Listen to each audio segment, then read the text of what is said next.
Well, they already stole these IDs. Why don't we get everybody's ID? I feel like they're not following the rules that exist as it is.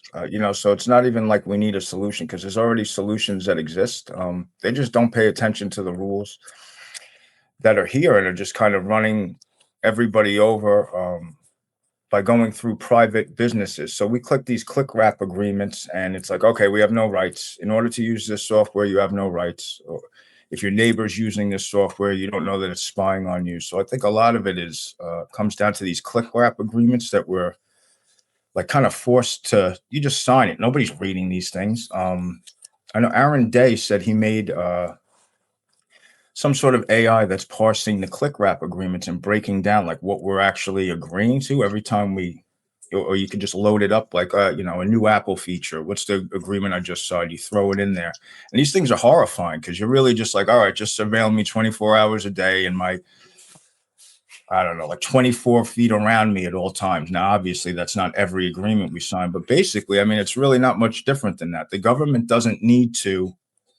surveil us because they're just buying up the data from the companies that are, and we're choosing this. So I think it comes down to informing the public, and that's like kind of hard to force people to. It's like you must choose the more difficult path because it's better for us all in the long run rather than just like this instant gratification of whatever app or whatever feature it is that we want to use.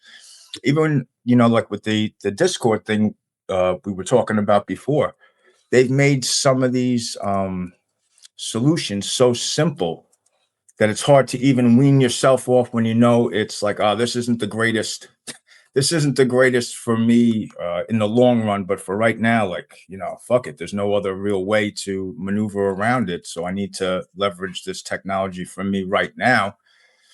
So I think a lot of it isn't even the how do we utilize the existing technology. It's how do we break ourselves away from technology we're already using.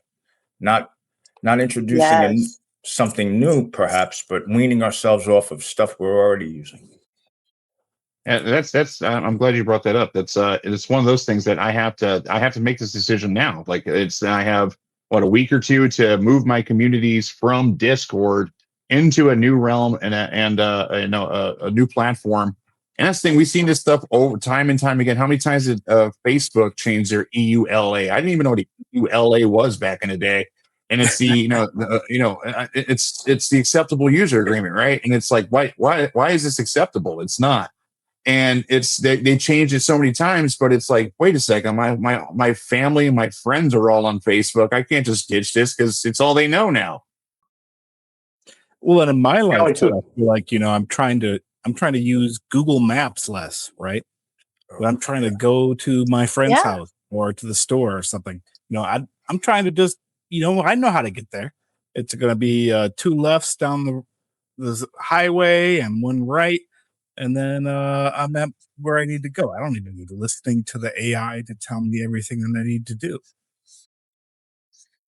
And that's me. Like I'm running this privacy company here, and for me, I just kind of want to monkey brain out when I'm driving and just follow the line. Like I just make my dot come to the other dot, and then I've arrived, and then the 2 dots came together, and now I'm here. That's how my monkey brain works. And I don't know how other people's monkey brains work. I'm sure we're going to see that after this month, though, with this Discord. And I think they showed something like 10,000.